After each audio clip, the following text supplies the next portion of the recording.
माननीय श्री विवेक के तनखा 24 minute. Thank you chairman साहब। जैसे कि माननीय रेल मंत्री जी ने कहा, ये बिल तो बहुत शॉर्ट बिल है, सब्स्टिट्यूट करता है पुराने प्रोविजंस को एक नए एक्ट में एज एन अमेंडमेंट एक्ट, मगर वाइल डूइंग सो बहुत कुछ छूट जाता है। जो छूटा है मैं उसकी बात करूंगा इस बिल में। ये संशोधन विधेयक एक बहुत बड़ा मौका था। मैं आज ये स्पीच श्री जवाहरलाल नेहरू की कही हुई बात से शुरू करूंगा।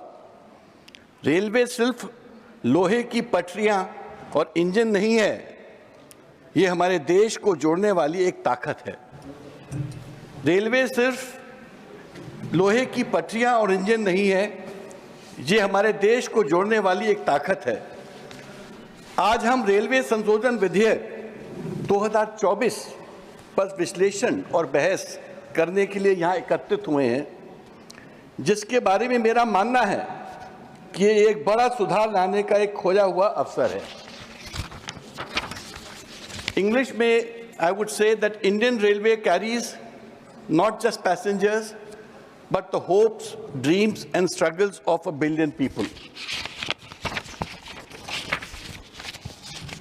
रेलवे बजट एक बहुत ही उत्तम शुरुआत होती थी रेलवे की। अब तो वो शुरुआत ही खत्म हो गई है। 1924 से 2016 तक रेलवे का अलग बजट था, जिसमें रेलवे की योजनाएं, खर्च साफ साफ दिखते थे।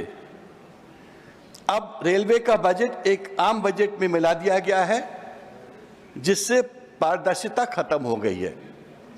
मुझे याद है पूरा देश मेन बजट से ज्यादा रेलवे बजट के लिए रुका रहता था। हम चाहते थे कि हमको पता चले कि कौन सी नई ट्रेन स्टार्ट हो रही हैं, कौन कौन से स्टेशंस में रुकेंगी, क्या टाइमिंग्स होंगे, क्या नई योजनाएं आएंगी, ब्रॉडवेज, लॉन्ग, कहाँ जहाँ छोटी छोटी लाइन थी, बड़ी लाइन कब होगी। बहुत सारी बातें हुआ करती थी और जिसकी पूरा देश प्रतीक्षा किया करता था। सर, वो प्रतीक्षा खत्म हो गई है, क्योंकि आपने हमसे शेयर करना ही बंद कर दिया है। मुझे आज याद है लाल बहादुर शास्त्री जी 52 से 66 रेलवे मंत्री थे। जगजीवन राम जी 56 से 62, फिर 67 से 1970 रेलवे मंत्री थे। माधवराव सिंधिया जी 84 से 89 जैसे रेलवे मंत्रियों ने आधुनिकीकरण, यात्री सुविधाएं और रेलवे विस्तार पर ध्यान केंद्रित किया था। ये सब बहुत बड़े लोग थे, ये इतिहास पुरुष थे सब। ये भी बड़े हैं, ये भी बड़े हैं। अभी तो इनको मैं एड्रेस कर रहा हूं। ममता दीदी अपने टेन्योर में दुरांतो एक्सप्रेस लेकर आई थी, हमको सबको याद है। नीतीश कुमार जी 1998 से 99, 2001 से 2004 में एंटी कोलिजन सिस्टम जैसे सुरक्षा उपाय पेश किए, जिन्होंने अभी भी देश भर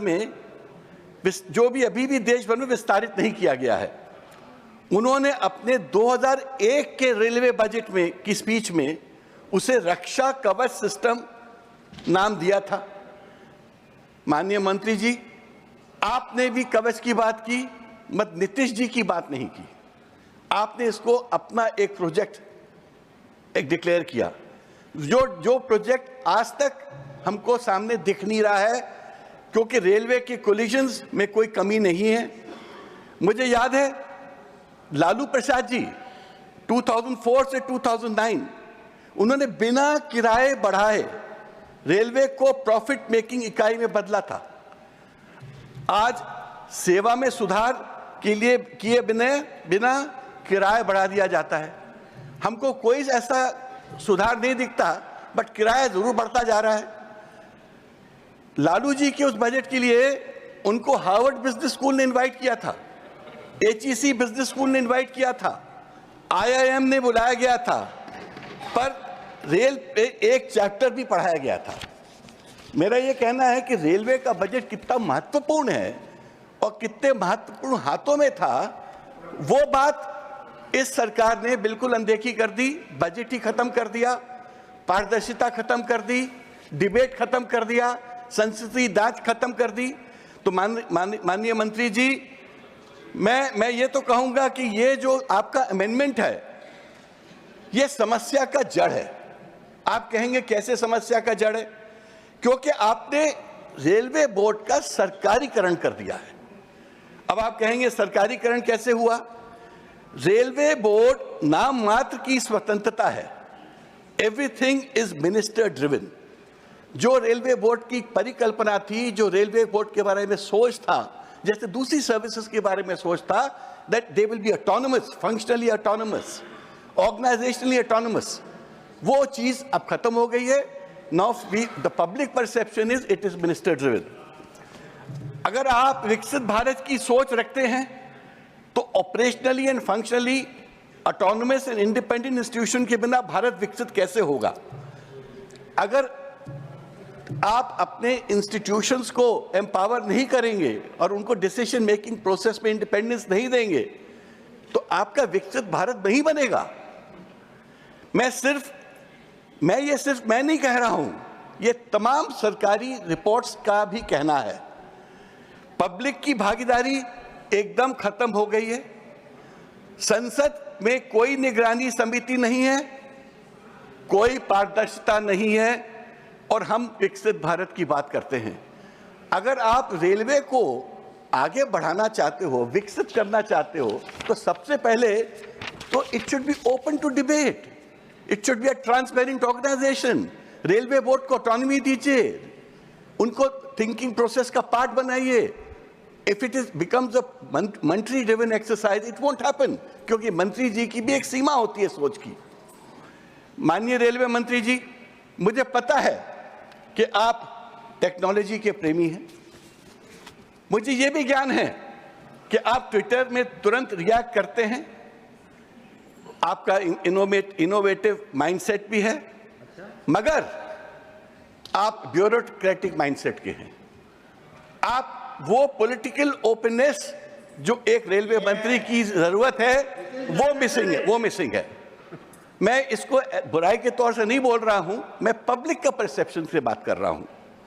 रेलवे में कई बड़े बड़े टेक्नोलॉजिकल बदलाव की जरूरत है, लेकिन जो रेलवे में इनोवेशन या आधुनिकीकरण चाहिए, भारत अभी उससे वंचित क्यों है? यदि जनता के प्रति नहीं तो रेलवे बोर्ड किसके प्रति जवाबदेही है? क्योंकि रेलवे बोर्ड से हमको अगर कुछ पूछना भी है, या पहले जो रेलवे बोर्ड की एक ओपननेस होती थी, वो तो समाप्त हो चुकी है। आज ये नहीं मालूम होता है कि रेलवे बोर्ड जनता के प्रति जवाबदेही है कि नहीं। किसी आदर्श सरकार के लिए क्या होता है? यात्रियों की सुविधा, सुरक्षा और की प्राथमिकता होती है। सुरक्षा और सुविधा की प्राथमिकता ही तो सबसे बड़ी आपका मूल कार्य है। बालासोर में 2023 में 296 मौतें हुई ट्रेन एक्सीडेंट से। बेंगलुरु हावड़ा एक्सप्रेस का कोलिजन हुआ 13 अक्टूबर 23 में 13 डेथ्स हुई। बीकानेर गुवाहाटी एक्सप्रेस का डिरेलमेंट हुआ और अनेक ऐसे घटनाएं हुई। फरवरी माह में महाकुंभ के वक्त भगदड़ में 18 श्रद्धालुओं की मौत हो जाती है, वो भी दिल्ली जैसे शहर में जहां पर रेलवे बोर्ड स्थित है। और हमको पता नहीं हम किस युग में जी रहे हैं। आज के युग में जब आपके पास टेक्नोलॉजी है, व्यवस्था है, तंत्र है, मंत्र है, सबके बावजूद ऐसी घटना हमको कैसे हो रही है? कैसे दिख रही है? कुछ दिन बाद होली है, क्या ये दृश्य हमें फिर देखने को मिलेगा? क्या हर त्योहार में यही हाल होगा, चाहे दिवाली हो, होली हो, छठ हो? और मैं ये सब इसलिए बोल रहा हूं कि वो जो ओवरलोडेड ट्रेन हम देखते हैं, जो क्राउडेड स्टेशंस देखते हैं, आज हम किस युग में हैं? और हमने इस 11 साल की जो आपकी सरकार है, आपने क्या अचीव किया? वही तो है जो हम पहले देखते थे, वो आज दिख रहा है। तो अचीवमेंट क्या है आपका? क्या ये देश, इस दुर्दशा की जिम्मेदारी एक DRM और कुछ चंद अफसरों तक सीमित है? 18 लोगों की डेथ हो जाना, दिल्ली में डेथ हो जाना, सब कुछ सबको पता था कि कुंभ में लाखों हजारों करोड़ लोग जा रहे हैं। उसके बाद भी क्या अगर ऐसी घटना होती है तो इसकी जिम्मेदारी कुछ और नहीं, किसी और की नहीं हो सकती? मैं किसी का त्यागपत्र नहीं मांग रहा हूं, क्योंकि इस देश में गौरवशाली परंपरा रही है। जब लाल बहादुर शास्त्री जी, नीतीश जी, ममता दीदी ने ऐसे हादसे के बाद अपना इस्तीफा दिया था, क्योंकि ये प्रजातांत्रिक प्रणाली का एक मान बढ़ाना होता है। त्यागपत्र देना या देना ना हर व्यक्ति के अपने विवेक की बात है, और मैं उस पे ये बात खत्म कर देता हूं। अब मैं आपको बताना चाहूंगा, हम लंबी चौड़ी बातें करते हैं, हमने इतना विकास किया, हमने इतना विकास किया। हमने भारत में रेल के विकास जरूर किया, पर भारत के रेल आंकड़ों को चीन के रेल आंकड़ों से तुलना करना चाहूंगा, क्योंकि चीन ने इंडिया को बेहद पीछे छोड़ा हुआ है। सुनिए, पहली बार संचालन रेलवे का चीन में, भारत में हुआ था 1853 में, चीन में 1878। हमारी नेटवर्क की लंबाई है 70,000 किलोमीटर, चीन की है 1,50,000 किलोमीटर। हाई स्पीड रेल हमारे यहां आज भी निर्माणाधीन है। चीन में 40,000 किलोमीटर का दुनिया का सबसे बड़ा हाई स्पीड रेल निर्माण ट्रेन ट्रैक है। औसत एक्सप्रेस ट्रेन की गति 50.16 किलोमीटर पर घंटा 2019-12 से 51.1 किलोमीटर पर घंटा 23-24 में हुआ हमारा। चीन का 140 से 160 किलोमीटर घंटा की औसत स्पीड है सर। औसत मालगाड़ी की गति 23.6 किलोमीटर पर घंटा 19-20 और 23-24 के बीच की बात बता रहा हूं मैं। चीन में मालगाड़ी की स्पीड है 120 किलोमीटर पर घंटा औसत स्पीड। माल ढुलाई की मात्रा, हम 500 करोड़ की माल ढुलाई करते हैं टन की, चीन 1000 करोड़ का करता है टन की। यात्रियां, हम 800 करोड़ यात्री एनुअली अपने ट्रेन में ले जाते हैं एज पैसेंजर्स, वहां 2000 करोड़ जाते हैं। अंतर्राष्ट्रीय चीन, हमारा कनेक्शन क्या है? हम पाकिस्तान से कनेक्टेड थे, वो बंद हो गया। नेपाल की सीमा तक ही ट्रेन जाती है, अंदर आगे नहीं जाती है। बांग्लादेश में जो परिस्थितियां हैं वो आपके सामने हैं। चीन यूरोप से कनेक्टेड है, लाओस से कनेक्टेड हो रहा है, म्यांमार, थाईलैंड और वियतनाम।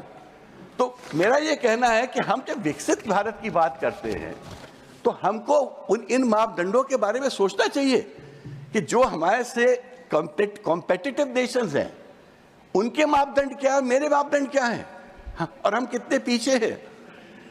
आपका 2013-14 में एवरेज फेयर पर पैसेंजर क्या था? 0.32, जो आपके रेलवे के मापदंड से मेजर होता है। 21-22 में बढ़कर 0.66 हो गया, जो 107% की बढ़ोतरी है एवरेज फेयर पर पैसेंजर। तत्काल टिकट और डायनेमिक किराया में ज्यादा पैसा देने पड़ते हैं, 2000 का 6000 तक देना पड़ता है, जैसे फ्लाइट में होने लगा है। क्या सरकार प्राइवेट कंपनी से कंपटीशन कर रही है? Railway is a public carrier, क्या आप प्राइवेट कंपनी से कॉम्पीट करना चाहते हैं? Platform ticket, cancellation fee, reservation fee सब बेहद बढ़ चुके हैं। वंदे मातरम, दिल्ली कानपुर की औसत गति 83 किलोमीटर घंटा है, वो तो आपका प्रोजेक्ट है, जिसका किराया 1195 रुपीज है, जबकि शताब्दी की स्पीड 82 किलोमीटर घंटा है, जिसका किराया 840 रुपए है। क्या फर्क है? 200 रुपए का 200 फर्क है, मगर स्पीड में क्या फर्क है? एक किलोमीटर का। मनमोहन सिंह जी ने की सरकार के तहत यही शताब्दी का टिकट 450 से कम था। मेरा प्रश्न ये है कि वंदे भारत ट्रेन में आपने क्या बदला? सिर्फ इंजन का शेप बदला, उसको एक जैसे एरो शेप देते हैं। कुछ टाइम पहले एक गाय, मेरे पास तस्वीर है, वंदे भारत की इंजन से टकरा गई थी। तो जब खोला सामने का तो देखा अंदर खोखला है। तो फ्रैंकली स्पीकिंग वो आपने खाली एक मॉडर्न डिजाइन देके you have sold Vande Bharat, जबकि उसकी जो स्पीड है कोई दूसरी पुराने ट्रेनों से कोई ज्यादा नहीं है। लखनऊ जाने वाली वंदे भारत 6 घंटे 25 मिनट लेती है। अरुणाचल पुरानी ट्रेन है, अरुणाचल एक्सप्रेस, हमसफर एक्सप्रेस पुरानी ट्रेन है, मुझे भी उतना ही टाइम लेती है। तो कौन सी बड़ी बात है आपने वंदे भारत स्टार्ट किया? टिकट ज्यादा, घंटे से दिल्ली से रीवा बड़ी मुश्किल से ट्रेन स्टार्ट हुई। ये सालों तक विंध्य क्षेत्र रेलवे विहीन था, रेलवे थी नहीं वहां पर। बड़ी मुश्किल से अर्जुन सिंह जी के वक्त वो वहां पटरी लगी, ट्रेन स्टार्ट हुई। अब प्रयागराज से होते हुए दिल्ली से प्रयागराज, वहां से रीवा जाती है एक ट्रेन जो पूरे विंध्य प्रदेश को केटर करती है। प्रयागराज के बाद वो ट्रेन 5 घंटे लेती है रीवा पहुंचने के लिए। हम गाड़ी से 2 घंटे में पहुंच जाते हैं, तो लोग प्रयागराज में उतर जाते हैं, गाड़ी से जाते हैं। तो मेरा ये कहने का मतलब है कि अगर हम इन सुधारों को विकसित भारत की सुधार बोलते हैं तो ये क्या सुधार है? नीति आयोग के सुझाव की बात कर रहा हूं मैं। नीति आयोग ने की 3 रिकमेंडेशंस थी जो इंप्लीमेंट होनी थी। ऑटोनॉमी ऑफ रेलवे बोर्ड के बारे में नीति आयोग ने बात की। क्या हुआ? आपने तो खाली रेलवे बोर्ड को 905 एक्ट से लेकर 1989 एक्ट में सब्स्टिट्यूट कर दिया, इसके अलावा तो कुछ किया नहीं। रैशनलाइजेशन ऑफ डोमेस्टिक फेयर्स के बारे में नीति आयोग ने बात की। Extensive use of public private partnership in non core business of railways में नीति आयोग ने बात की। और सबसे बड़ी बात नीति आयोग ने बोली है, autonomy and independence of railway board with railway zones with full financial autonomy। खाली आप बोर्ड को नहीं, आप अपने जीएम्स को भी ऑटोनॉमी दीजिए, मेक देम फंक्शनल। आप तो यहाँ ओवर सेंट्रिक कर रहे हैं, आप तो पूरी चीजें को मिनिस्टर ड्रिवन कर रहे हैं। तो रेलवे बोर्ड की जो पूरा जो structuring he is under challenge today. कर्मचारियों के बारे में बोलना चाहूंगा। भारी कमी, 3,12,000 पद खाली, जिसमें से जरूरी सुरक्षा कर्मी भी शामिल हैं। 20.5 लोको पायलट की कमी है, जिससे चालक थक जाते हैं और गलतियां हो सकती हैं। कंट्रोल रूम में 15 से 24% की कमी है, जिससे ट्रेन लेट होती है। किराया तो अधिक हो गया है, लेकिन रेलगाड़ी धीमी है और भीड़भाड़ है। इसको क्या हम प्रगति का मापदंड कहते हैं? कुछ सुधार के बारे में भी मैं बोलूं। रेलवे सुरक्षा के लिए एक अलग संस्था बनी थी, रेलवे एक फंड बना था, रेलवे सेफ्टी फंड, जो कि एक डेडिकेटेड फंड था रेलवे की सेफ्टी इंप्रूवमेंट के लिए। ये माधवराव सिंधिया जी ने बनाया था, उनके कार्यकाल में हुआ था, स्थापित हुआ था। फिर नीतीश जी ने अपने 2001 के बजट में इस फंड के बारे में चर्चा की थी। कहां वो दुर्घटना का फंड? रेलवे दुर्घटना में जो कॉम्पेंसेशन है, जो कॉम्पेंसेशन मिलता है, वो ट्राइब्यूनल्स में कितना समय लग जाता है जो डिस्प्यूट्स होते हैं। तो प्रॉब्लम यह है कि आपके सिस्टम में तो कोई इंप्रूवमेंट है नहीं। आपकी ना तो सुरक्षा की सिस्टम में इंप्रूवमेंट है, ना ट्रेन के मूवमेंट की सिस्टम में इंप्रूवमेंट है, ना रेलवे स्टेशन की भीड़ में इंप्रूवमेंट है। और आज भी हम वो ट्रेनों को देखते हैं जिसमें छतों पे लोग भर भर के जा रहे हैं। जब छठ होती है, सब तब तमाम त्योहार होते हैं। ये कोई नई चीज़ तो है नहीं, ये कोई नए त्यौहार तो है नहीं, ये तो सदियों से ये त्यौहार चल रहे हैं। कुंभ हुआ, कितने लोग परेशान हुए। तो मेरा ये कहना है कि हम इन मापदंडों पे खरे नहीं उतर पाए। यात्रियों के अधिकार की बात करूं मैं, मेरा कहना है रेलवे में 800 करोड़ सालाना लोग ट्रैवल करते हैं, उनके कुछ तो अधिकार हैं। जैसे फ्लाइट में भी यात्रियों के अधिकार होते हैं ना, तो रेलवे में भी तो कुछ अधिकार होने चाहिए। आज डेट तक उन अधिकारों को आपने कोडिफाई नहीं किया। फ्लाइट में ट्रैवल करने वालों को तो DGCA में बहुत अधिकार मिल गए हैं। अगर फ्लाइट 3 घंटे से ज़्यादा लेट होती है तो आपको खाना मिलेगा, आपको लाउंज में ले जाएंगे, आप 6 घंटे ज़्यादा होगी टि कैंसिल हो जाएगी। आपने रेलवे में कोई ऐसी व्यवस्था की है? कोई कोडिफिकेशन नहीं है, क्योंकि रेलवे गरीबों की मूवमेंट है। बड़े लोगों के लिए तो आप लोग कर देते हैं, बट जहां गरीब इंडिया चलता है वहां पर हमारा ये नजरिया नहीं रहता है। क्या रेलवे ट्रैवल करने की यात्रियों का कोई अधिकार नहीं है? सीनियर सिटीजन्स की सब्सिडी आपने कोविड का बहाना लेके खत्म कर दी। जर्नलिस्टों की सब्सिडी आपने कोविड को लेके बहाना लेके खत्म कर दी। क्या इसको फिर लागू करेंगे? ये पूरा देश जानना चाहता है। क्या हर ट्रेन में कम से कम एक महिला कोच अनिवार्य नहीं होनी चाहिए? हम महिला सशक्तिकरण की बात करते हैं, इंटरनेशनल वुमेन्स डे मनाते हैं, बट देखिए तो महिलाओं की बेचारियों की जब घुसने की किस तरह बुरी तरह घुस पाती हैं, कैसे धक्का मुक्की होती है। क्या हम अपनी महिलाओं को आदर से, डिग्निटी से ट्रीट नहीं कर सकते? बुजुर्गों और विकलांगों के लिए सुविधाएं बेहतर हो जाएं। मेरा निष्कर्ष है कि भारतीय रेलवे में कॉस्मेटिक चेंजेस की नहीं, असली सुधार की जरूरत है। यात्रियों की सुरक्षा और सेवा को सबसे ऊपर रखना होगा। भारत को तेज ट्रेनें चाहिए, अच्छी टेक्निक और मजबूत सुविधा की जरूरत है, मगर ये उसके फेयर रीजनेबल होने चाहिए। मंत्री जी, मुझे पता है कि आपको रील्स की बहुत पसंद है, आप रील्स को बहुत पसंद करते हैं, ये ऐसा पब्लिक परसेप्शन है। मगर मैं चाहता हूं, आज के बाद मुझे विश्वास है कि आज को आपको अपने रेल से भी मोहब्बत हो जाएगी। जब तक रेल से मोहब्बत नहीं करेंगे और रील से मोहब्बत करेंगे तो विकसित भारत का निर्माण नहीं होगा।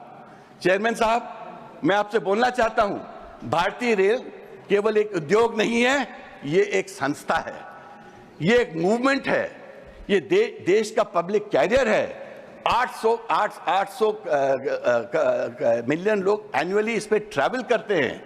ये गरीबों का वाहन है, ये देश की जान है, ये देश का ब्लड सप्लाई जैसे होती है वो वेसल है, ब्लड वेसल है। अगर आप इसके प्रति ध्यान ना देके एक छोटा सा अमेंडमेंट जो आप सब्स्टिट्यूट आपने किया 1905 का एक्ट को आपने इसमें मर्ज करके एक सब्स्टिट्यूटेड रेलवे बोर्ड को यहाँ ले आए, उससे क्या होने वाला है? वो रेलवे बोर्ड वैसे ही रहेगा, उसकी टर्म्स एंड कंडीशन आप बाद में डिफाइन करेंगे, उसके रूल्स आप अलग से प्रिस्क्राइब करेंगे, उसके रेगुलेशंस अलग से प्रिस्क्राइब करेंगे, जिसमें कोई ओपेसिटी नहीं है। तो मेरा ये कहना है कि जो आपने किया है ये तो एक फॉर्मेलिटी है, ये तो एक कॉस्मेटिक चेंज है। देश के बारे में सोचिए, जनता के बारे में सोचिए। ये जनता का जो ये कैरियर है, इसको जनता को डेडिकेट करिए, सीनियर सिटीजन को डेडिकेट करिए, पत्रकारों को डेडिकेट करिए, महिलाओं को करिए और बुजुर्गों को करिए, विकलांगों को करिए, जिससे हमारी सुविधाएं सुदूर हों, अच्छी हों, सुरक्षा अच्छे से हो। Thank you.